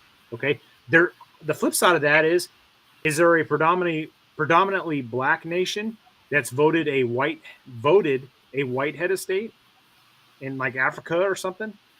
You know, unless you have and I'm not talking about like apartheid, where blacks didn't have the vote, but if there's a current all encompassing black nation, have there any of them ever voted in a white head of state? I'm not aware of the one. So, but yeah. Oh, Chinese comments for jamming Brent again. What you say? Yeah, you're breaking up. You're breaking up, Brent. But I'll interject here while you're breaking up. Hopefully, I'm not. But speaking of Obama, I didn't vote for him, but I agree with Brent. There are certainly things he did that I thought were great, that were maybe better than any president's ever done. Yes, absolute bombing the holy shit out of terrorists and their families and their children and their dogs in the middle of the night. He was really good at doing that. And someone had just asked, what did he ever do for the Second Amendment? Are you kidding me? He was the greatest gun salesman this country has ever had, ever. You look at the numbers of firearms that went into private purchasers' hands during the Obama administration. Do you not remember? We're under a Democratic president right now. You can go online. You can order an AR-15 lower receiver for $60 all day long. Everybody's got them. You couldn't get one under Obama. They were sold out, guys. AR-15s sold out. I'll build my own. Can't get boat carrier groups. Sold out. Can't get lower receivers. 6-month wait. Get on a pre-order list, and we'll ship it to you when we can. Guys, this guy sold some damn guns, all right? If I'm building up a new firearm company today, I'm hiring Barack Obama to be my spokesman. And he's going to go out there and he's going to say he's coming for your guns. And you're going to buy from me, and you're going to spend all your money on guns from me. Greatest gun salesman this country's ever had. Guys, don't forget that. Don't forget that. He didn't mean it to be that way. He was that stupid and blundered into it. But he was still the greatest gun salesman there's ever been. He loves selling AR so much they sold them to drug cartels in Mexico. Everybody got one, guys. Everybody got one. I'll go you one further on Barack Obama on the Second Amendment. I don't think he gave a shit about gun control. I honestly think he did it when the party required it of him. I don't think he gave a damn about it. Because think about in his 8 years, name the big ticket item he didn't get. And he didn't really try. I'm going to say, line, but he didn't put the effort. I'm going to say he was a constitutional scholar and understood his limits. Yeah, maybe, but whatever. I don't think he cared. I don't think it's an issue he cared about because he got everything else he wanted. I don't know. Mike's making a good point that he did care, that he like emotionally, he wanted greater gun control. He wanted a European style, but I think Mike is correct that President Obama was a scholar and a gentleman and understood his limits. Well, possibly, that's a great way to be wrong, so I'll take it. I think if they could have gotten an assault weapons ban after Sandy Hook, they would have. They just didn't have the votes. So I'm going to argue that he would have absolutely gone after gun control. He just didn't have the votes.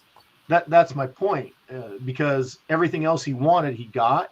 He didn't put in the effort to getting the votes. He said what he had to say, but he never seemed that upset when he didn't get it. And yep. I'm going to tell you this: where Brent was sort of mentioning about whites or people that other than blacks voting for Barack Obama, because we know that the black vote wasn't enough to carry him alone. It's a relatively small percentage of the vote. It took a lot of other colors of people.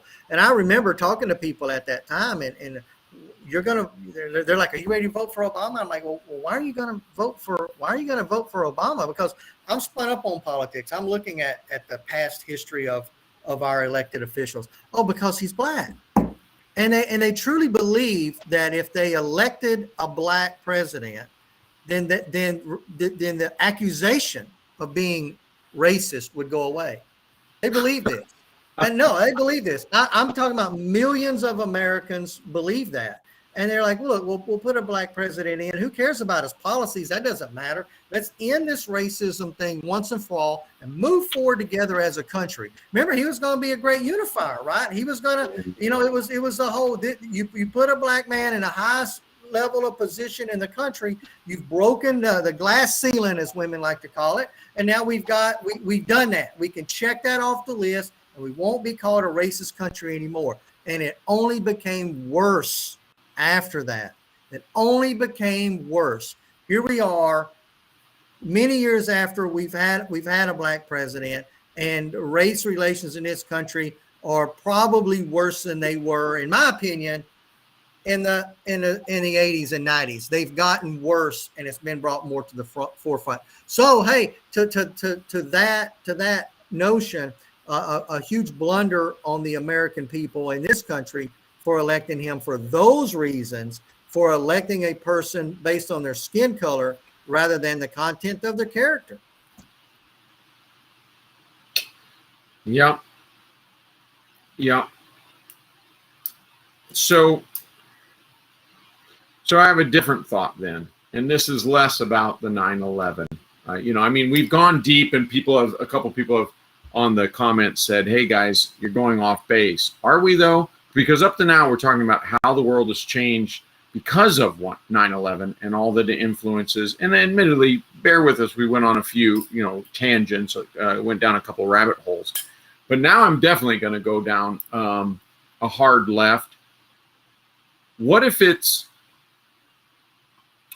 the changes we're seeing over the last 120 years have less to do with presidential administrations and even less to do with wars? What if that dreadful word, the patriarchy, has done this to us? And I will say that as it's defined, and I barely could define it myself, as it's defined, the patriarchy, that is the male-dominated society, the argument that, the patriarchy dominates all of society here in America, or 95% of it. What if that's what's taken us astray? And let me tell you that as I understand the patriarchy, I'm a proud member of it. I'm an unapologetic, proud member to say that 95, some people argue as high as 98, but no one argues the magnitude, whether it's 95% or 98%. The fact is, almost all of human advancement has happened because of the patriarchy. That is because of males, male leadership, male warriorhood, male scientists, male doctors, male artists, male businessmen, male philanthropists, males, men. 95 to 98% of every single human advancement in technologies and the betterment of humanity has been males. And you think about that. Let's go small. Let's go really tiny. Let's go into our homes. And you say refrigerators, air conditioning, indoor heating, indoor plumbing, washer and dryers, dishwashers, indoor plumbing. We can keep going here. TVs and internet connectivity and telephones and what we're discussing right now from the security of our own homes. All of these things are male driven. 95 to 98% male driven. Men created the automobile. A woman created the windshield wipers. You see what I'm saying? So I'm a proud member of the male patriarchy. But the male patriarchy has been building since the 1840s, Second Industrial Revolution. We've been looking at our wives and we've been saying, damn, she spends too much time because we don't have refrigeration. I'll create refrigeration. She's spending too much time working. I'll create a vacuum cleaner. She's spending too much time doing this. I'll create a dishwasher. She's spending too much time I'll create clothes, washers, and dryers. I'll create all these things for my wife, for my family, to make us comfortable. That's the male patriarchy, just inside the household technology alone, to say nothing of the rest of society, skyscrapers and internet and medical advancements and going to the moon. No, just inside household technologies, we have made ourselves almost irrelevant. and women don't need us.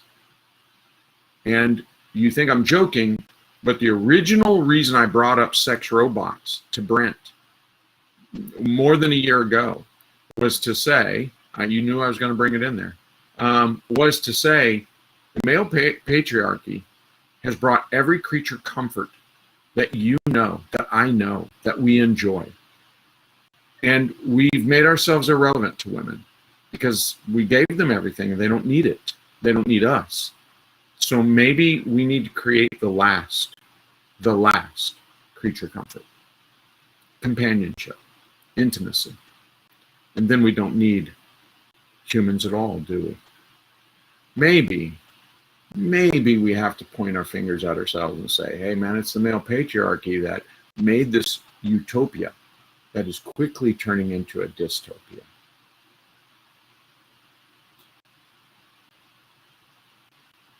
Somebody commented, Well, I sense a segue to sex robots. Let's not go down that path, please. All right, hey, I'm gonna drive this conversation because we're almost at the 2-hour mark, so I do want to try to wrap this up soon. Do you think we're better off now? We're more prepared and more resistant to a terrorist attack following 2 decades of GWAT and self-awareness that these things can happen. And I want to remind you all, and I'm trying to sway your opinions here. I will say that the U.S. military has experienced so many advances over 20 years of warfare fighting the global war on terrorism. I do believe that our U.S. military is far more capable now than it was prior to 9/11. Now, with that said, I want to go around the horn. What do you guys think? Are we better prepared now than we were pre-9/11 in terms of these possible terrorist attacks taking place? Les, you got the comment. That's an interesting question, and I'm not quite sure how to answer it. In tactical proficiency, yes, we're better. I will go out, and I think Doc will back me up here, that the soldiers and Marines that have been produced in the last 20 years are better than we were back in the 80s. Better weaponry, better training, lessons learned, ability to process those lessons and put them into the training doctrine so they're not repeated. The hard lessons don't have to be repeated. In that respect, yes. Politically, nah, we haven't learned shit.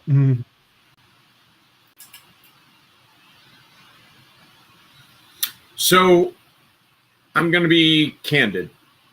Are we, as a nation and our security, here I was bashing it just, an hour ago, are we better able to thwart a terrorist attack? And I think you have to conclude yes. I mean, when you look at the multiple different efforts that have been made since the September 11th attacks 21 years ago, we have never seen any kind of success on that scale inside of our territories.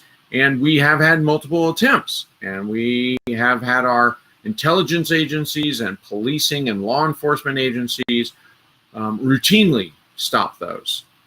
And so I have to say, yes, we are better prepared as a nation for a terrorist attack. I'll go you one farther, and that is to say that as a military, I think 20 years of the global war on terror has taught America once again to fight a counterinsurgency, COIN. We have a better grasp and understanding of COIN now, a much more mature understanding than we ever did before, or at least, I think than we ever did before. And I think that we've proven, in spite of our, let me use a elegant colloquialism, in spite of our setbacks in Iraq and Afghanistan, I think the reality is that we took the fight to them and we crushed our enemies. And so I think our military is very capable in counterinsurgency, which, I can wave that off and say counterinsurgency at its root is just trying to avoid warfare. But that's a bit disingenuous, and it's not very even fair to the warriors who have been, who've honed a competency of counterinsurgency. So once again, I'm going to say, yes, we are better as a nation to preventing terrorist attack and therefore are safer. And our military is more capable than ever, arguably than ever in our history, in counterinsurgency and taking that fight to the enemy. Now, if you're going to ask me one further, and it's a critical question that you didn't ask, and that is, are we ready for a peer or a near peer fight? And I would say, not as a nation, not as a military. No.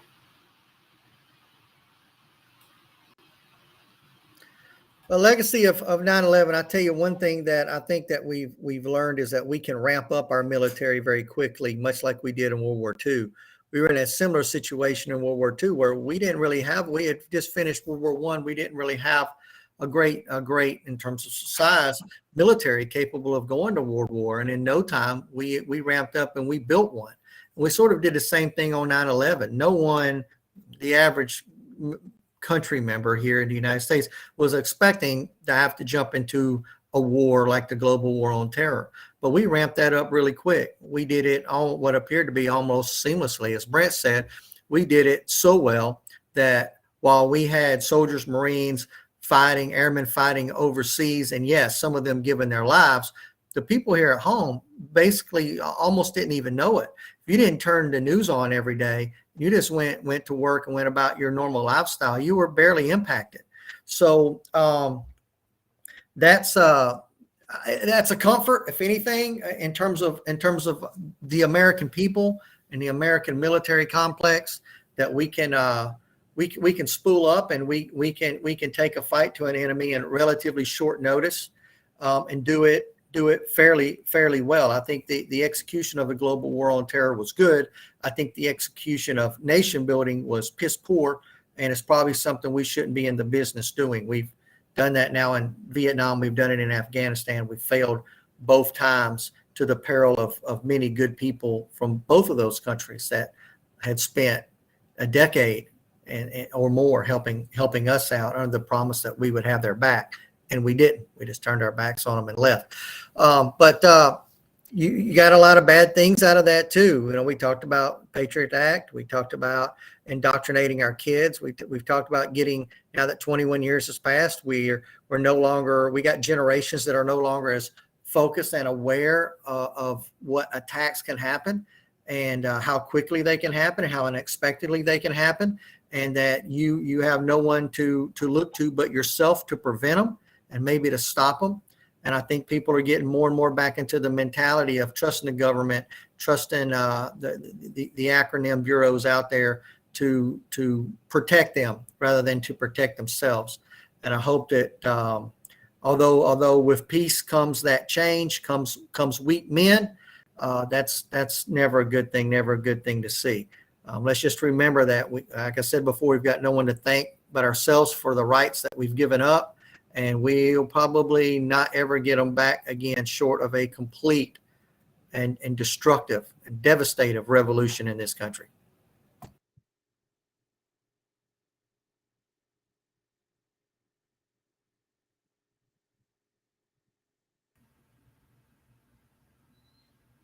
You there, Mike? Yeah. I just want to say, a well-regulated militia being necessary to the security of free state. Let's do an honest inventory of where we are now. All right, I guess that was short and sweet. All right, so my thoughts, and please, somebody interrupt me if I start cutting out again. But 9/11 was a very significant event, and then for those of us that were alive and adults at the time, being able to see that on TV live was a very eye-opening event. And it, like I said earlier, it completely took our country in a whole different trajectory. And do I think we're more prepared? And I'm going to echo a lot of the same things Doc said, because I think he hit the nail on the head there. I think we're better off in terms of national defense, in terms of capability. The technologies that have came about since the GWAT first started are just profound. What I look like going into the initial invasion of Iraq in 2003 compared to what the warfighter, the individual infantry marine looks like nowadays, complete opposite ends of the spectrum. I mean, you couldn't take a Marine from that era and show him a Marine nowadays and be like, hey man, tell me, can you name all this stuff on his equipment? Because he would have never seen it before. It's so revolutionary. So I think we've come leaps and bounds in national defense in terms of technology and capability. But to echo what Doc said, fighting 2 decades of GWAT has not prepared us for the peer threat. And I believe that is the next major national challenge on our hands. I particularly think it's with China, but, I saw things today about, Russia talking with China, also talking with Iran, also talking with North Korea. And, it's almost like a new axis of evil is forming. And where do we sit politically in the nation with that? I think we've bred a lot of weak-minded individuals, and the weak-minded individuals aren't the ones carrying rifles on the forefront, on the front lines. And, it is what it is. They're the ones that elect the national leadership. So where are we at right now? I don't know.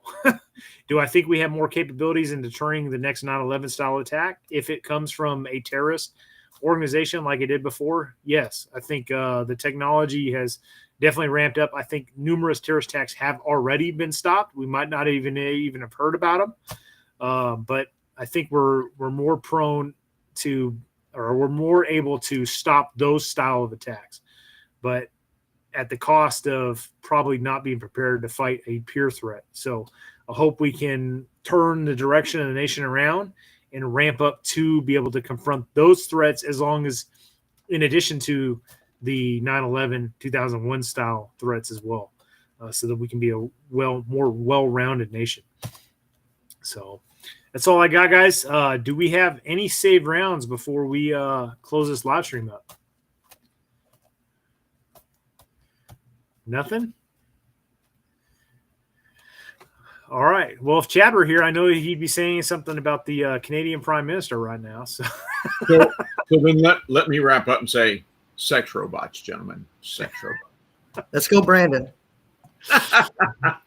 All right, guys. Well, this concludes live stream 42, 21 years following the terrorist attacks on 9/11 2001. So I appreciate everybody jumping in tonight. I know the comment section has been pretty lively. It's been all over the map in terms of opinions, and regardless of whether we agree or don't agree with those comments, we appreciate the discourse. So that's it, guys. Thanks for watching.